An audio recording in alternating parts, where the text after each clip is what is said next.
نہ کوئی غم کرو نہ خوف، خوشیاں مناؤ جنت کی جس کا تم سے وعدہ کیا گیا تھا۔ اللہ کی ربوبیت پر اطمینان جب انسان کو ہو جاتا، میرا رب اللہ ہے، ربی اللہ، انسان کے لیے نہ کوئی کھٹکا، نہ کوئی خطرہ، نہ کوئی خوف، نہ کوئی حزن۔ جو کچھ ہو رہا ہے کس کے اذن سے ہو رہا ہے؟ اللہ کے اذن سے۔ اللہ کے اذن کے بغیر پتا تک نہیں ہلتا۔ یہ کوئی اندھا بہرا مادہ نہیں ہے جس سے مجھے کوئی خوف ہو۔ اندھا بھینسا چلا رہا ہو اس سے تو ڈرنے کا ہر انسان کو ڈرنا چاہیے، نہ معلوم کس کو ٹکر مار دے، لیکن نہیں، اس کائنات کو چلانے والا ایک سمیع و بصیر خدا ہے۔ وہ جو میرا دوست ہے، میرا ولی ہے، اللہ ولی الذین آمنوا یخرجہم من الظلمات الی النور، اللہ اہل ایمان کا ولی ہے، ساتھی ہے، پشت پناہ ہے، مددگار ہے، حمایتی ہے۔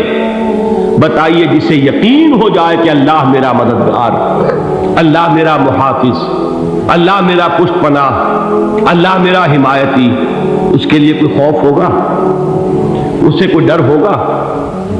میں مثال دیا کرتا ہوں ایک بہت سادہ، پنجاب کے دیہات کی۔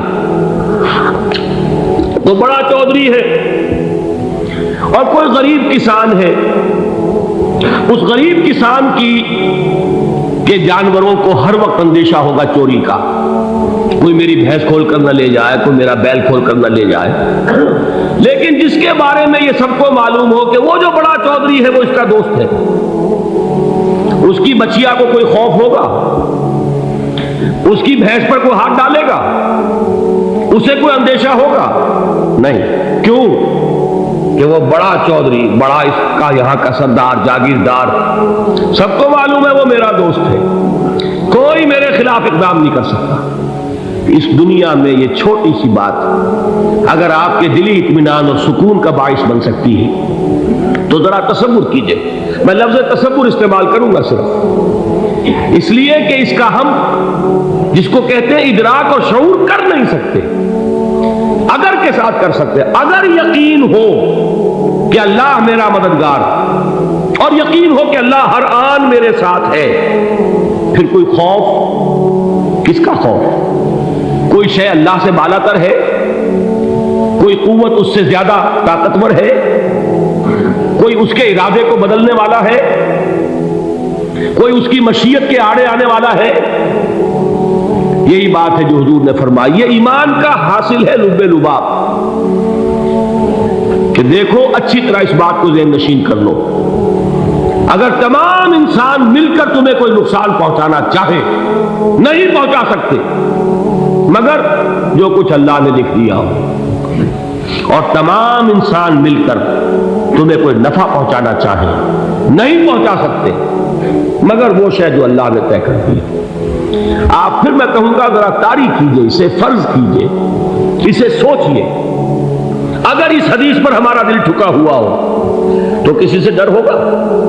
یہ مجھے نقصان نہ پہنچا دے، یہ میری رپورٹ خراب نہ کر دے، یہ میری انکریمنٹ نہ رکوا دے، یہ میرا یہ نہ بگاڑ دے، یہ میرے یہ نقصان نہ پہنچا دے، اس کا ڈر، اس کا ڈر، اس کا خوف، اس کی خوشامد، اس کے لیے جا کر طرح طرح سے اپنی عزت نفس کو ذلیل کروانا اس کے سامنے، یہ سب کچھ کیوں کرتا ہے انسان؟ جب سمجھتا ہے کہ اس کے ہاتھ میں میرا کوئی نفع ہے، اس کے ہاتھ میں میرے لیے کوئی ضرر ہے، یہ مجھے کوئی غضب پہنچا سکتا ہے، یہ مجھے کوئی نقصان پہنچا سکتا ہے، یہ میرے کوئی کام بنا سکتا ہے، یہ میری کوئی ضرورت پوری کر سکتا ہے، اسی کا نام شرک ہے۔ جہاں آپ نے یہ سمجھا کہ غیر اللہ کے اندر کوئی طاقت موجود ہے، وہی شرک ہے۔ بتوں سے تجھ کو امیدیں، خدا سے نو امیدی، مجھے بتا تو صحیح اور کافری کیا ہے؟ شرک تو یہ ہے۔ جس پر بھی تمہیں یہ خیال ہے، کلمہ ہے یہ کلمہ سوم، لا حول ولا قوت الا باللہ، ذرا اس پر دل کو کبھی اگر آپ تصور کریں، پھر فرض کریں، دل ٹھک جائے اس پر، کوئی طاقت نہیں۔ یہی بات تھی جو شیخ عبد القادر جیلانی رحمۃ اللہ علیہ نے اپنی وصیت میں اپنے بچے سے کہی۔ 11ویں دینے والے ہیں لیکن حضرت شیخ عبد القادر جیلانی کی وصیت اور تعلیمات کو کتنے لوگ ہیں تم جانتے ہو؟ یہ جن مقامات تک پہنچے ہیں وہ کس چیز کی بدولت پہنچے؟ انہوں نے جو پیغام دیا وہ کیا تھا؟ اے میرے بچے، جس طریقے سے قرآن مجید میں حضرت لقمان کی نصیحتیں جو ہے نقل کر دی گئی ہیں، میں یہ عرض کروں گا بالفرض اگر قرآن حضرت عبد القادر جیلانی کے بعد نازل ہوا ہوتا تو شیخ عبد القادر کی یہ نصیحتیں بھی قرآن میں درج ہوتی۔ اتنی اونچی نصیحتیں ہیں۔ اے میرے بچے، اس حقیقت کو ذہن نشین کر لے، لا فاعل فی الحقیقت ولا مؤثر الا اللہ۔ اس کائنات میں نہ کوئی فاعل حقیقی ہے نہ مؤثر حقیقی ہے سوائے اللہ۔ کسی شے میں کوئی تاثیر نہیں اگر اللہ نہ چاہے۔ آگ جلا نہیں سکتی اگر اللہ نہ چاہے، پانی ڈبو نہیں سکتا اگر اللہ نہ چاہے، زہر ہلاک نہیں کر سکتا اگر اللہ نہ چاہے، کوئی چیز فائدہ نہیں پہنچا سکتی اگر اللہ نہ چاہے۔ تو در در پہ کیوں سر جھکاتے ہو؟ در در پر کیوں جبیں سائی کرتے ہو؟ سب کے سامنے کیوں ہاتھ پھیلاتے ہو؟ ایک اللہ سے مانگو، ایک اللہ کے سامنے زمین پر اپنی جبین رکھو۔ لا فاعل فی الحقیقت ولا مؤثر الا اللہ۔ نظر آتا ہے ہمیں کہ پانی پیاس بجھا دیتا ہے، پیاس بجھانے کی صلاحیت پانی میں نہیں ہے، اللہ کے اذن سے۔ کھانا بھوک مٹا دیتا ہے، بھوک مٹانے کی صلاحیت کھانے میں نہیں ہے، اذن رب میں۔ دیکھیے یہی یقین تھا حضرت موسیٰ علیہ السلام کا واقعہ یاد کیجئے۔ سامنے سمندر آ گیا ہے، قوم دیکھتی ہے پیچھے کہ گرد و غبار کا طوفان۔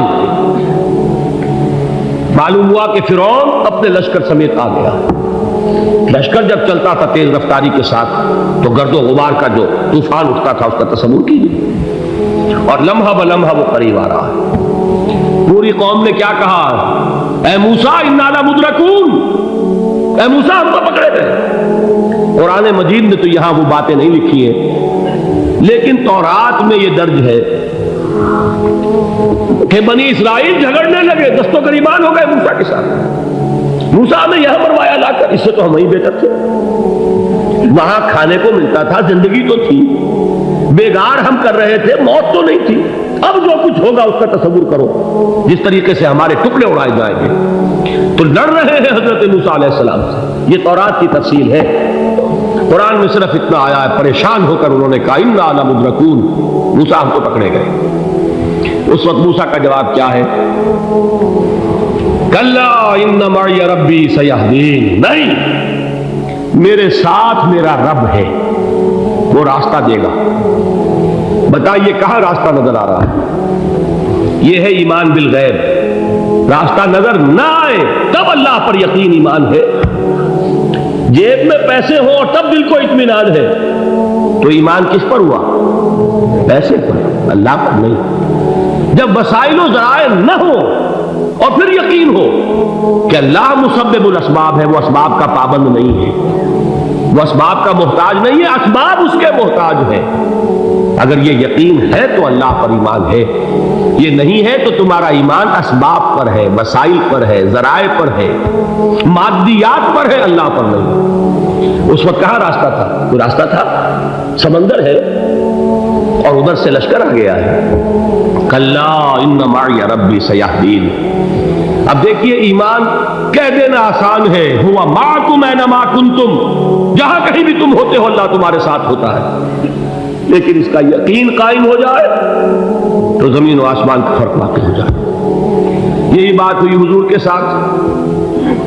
غار ہے، چھپے ہوئے ہیں محمد رسول اللہ اور آپ کے وہ یار غار ابو بکر صدیق رضی اللہ تعالی عنہ۔ اقبال نے حضرت ابو بکر کی شان میں چند اشعار کہے صرف، لیکن واقعہ یہ ہے کہ بھاری بھاری نظموں پر اور قصیدوں پر بھاری ہے، طویل ترین نظمیں اور قصیدے ہوں ان پر بھاری ہے۔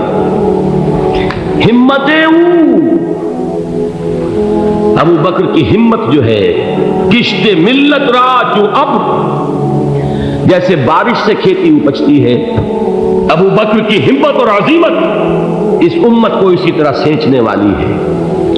ثانیے اسلام و غار و بدر و قبر،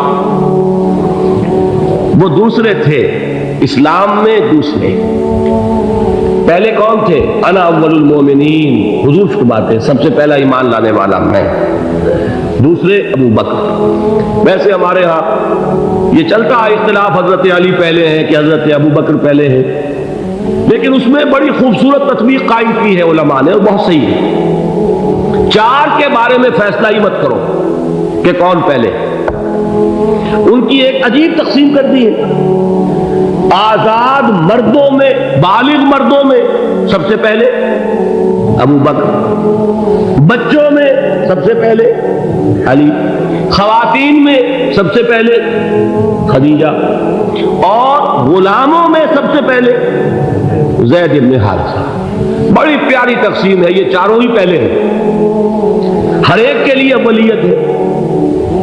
اور واقعہ یہ ہے کہ اگر زمانی اعتبار سے تعین ہوگا تو پہلے خدیجہ الکبریٰ آئیں گی رضی اللہ تعالی عنہ. کسی اور سے بات کرنے کی نوبت بعد میں آ سکتی ہے، پہلے تو اہلیہ محترمہ سے بات ہوئی. آتے ہی پہلی وحی ہوئی ہے، ابھی تبلیغ کا حکم نہیں تھا. کس کو بتایا واقعہ؟ ابھی اپنی نبوت کی تبلیغ کا تو حکم ہی نہیں آیا. واقعہ کس کا ہے؟ وہ خدیجہ کا ہے. جب کہا ہے کہ خشیت علی نفسی، مجھے اپنی جان کا اندیشہ ہے، تو کیا جواب دیا خدیجہ نے رضی اللہ تعالی عنہا؟ وہ صدیقۃ الکبریٰ ہے. صدیقات جو ہے خواتین، ان میں چوٹی پر خدیجہ الکبریٰ ہے رضی اللہ تعالی عنہا. اور صدیق جو مرد ہیں ان میں صدیق اکبر ہے ابو بکر صدیق رضی اللہ تعالی عنہ. لیکن صدیقات میں چوٹی پر. جب حضور نے فرمایا خشیت علی نفسی، کیا فرمایا؟ کیا عرض کیا؟ کیسے تسلی دی؟ نہیں نہیں، اللہ آپ کو ضائع نہیں کرے گا. آپ غریبوں کے ہمدرد ہیں، آپ مساکین کے تکالیف رفع کرنے والے ہیں، آپ بیواؤں کی سرپرستی کرتے ہیں، آپ مسافروں کی خدمت کرتے ہیں. اللہ آپ کو ضائع نہیں کرے گا، یہ یقین ہے اس خاتون کے اندر. خیر وہ ایک علیحدہ بات ہو جائے گی. میرے دل پر حضرت خدیجہ رضی اللہ تعالیٰ عنہ کی شخصیت کا بڑا گہرا نقش ہے، جو وہ کوئی اور ہی وقت اور موقع ہوا تو بیان ہوگا. بہرحال اقبال نے ایک مصرے میں جو چار اولیتیں جمع کر دی ہیں، ہمتیں او کشت امت را چو ابر، ثانی اسلام و غار و بدر و قبر. اسلام میں حضور کے بعد پہلے کون؟ ابو بکر. غار میں حضور کے ساتھ کون؟ ابو بکر. بدر کی رات اللہ کا رسول سر بسجود، وہ جھاڑ، وہ گھاس پھوس کی جو جھوپڑی بنائی گئی تھی، اور وہاں تلوار ننگی لے کر پہرا دینے والا کون؟ ابو بکر. اور اس حجرہ عائشہ میں محمد کے بعد سب سے پہلے دفن ہونے والا کون؟ ابو بکر رضی اللہ تعالی عنہ صلی اللہ علیہ وسلم. وہ جو معاملہ میں سنا رہا تھا غار ثور کا، حضرت ابو بکر بھی حضور کے خیال سے لرز گئے ہیں. آپ کو یاد ہوگا کہ جا کر پہلے تمام جتنے سوراخ تھے انہیں بند کیا ہے. ایک سوراخ رہ گیا تھا جس کو بند کرنے کے لیے کوئی کپڑا نہیں تھا، وہاں اپنی ایڑی رکھی ہے. تب کہا ہے حضور سے تشریف لائیے، اور اپنے زانو پر حضور کو لٹایا ہے، اور وہاں کسی موذی جانور نے کاٹا ہے. حضور کی آنکھ لگ گئی تھی اس وقت. اس بل کے اندر جو بھی بچھو ہے کیا ہے واللہ عالم، اس نے کاٹا ہے. اس کی تکلیف کی وجہ سے ابو بکر کی آنکھوں سے آنسو ٹپک گئے. حضور کے چہرے مبارک پر پڑے ہیں تو حضور جاگے ہیں، معاملہ کیا ہے؟ ایڑی نہیں ہٹائی وہاں سے، مبادا وہ جانور وہاں سے نکل کر محمد الرسول اللہ کو کوئی گردن پہنچا دے. ابو بکر کی ایڑی ہے، جس طرح چاہے کھا لے، ختم کر دے، جان نکل جائے تب کوئی آنچ آئے محمد پر تو آئے، لیکن جیتے جی نہیں. وہ ہے ابو بکر. حضور کے خیال سے اس وقت حضور نے پھر اپنا لعاب دہن لگایا ہے، اور اس سے پھر آپ کی تکلیف ختم ہوئی. جیسے خیبر میں حضرت علی کی آنکھ دکھ رہی تھی، اس کو جو شفا حاصل ہوئی وہ بھی حضور کے لعاب دہن سے ہوئی. تو بہرحال اس وقت انہوں نے کہا ہے کہ اے نبی یا رسول اللہ، اگر اس وقت ان میں سے کسی نے غیر ارادی طور پر بھی اپنے قدموں کی طرف جھانک لیا تو پکڑے جائیں گے۔ کیا جواب تھا اللہ کے رسول کا؟ لا تحزن ان اللہ معنا، اللہ ہمارے ساتھ ہے، کیوں گھبراتے ہو ابو بکر؟ یہ ہے ایمان باللہ، میرا مالک اللہ، میرا رازق اللہ، میرا محافظ اللہ، میرا مددگار اللہ، میرا پشت پناہ اللہ، میرا دوست اللہ۔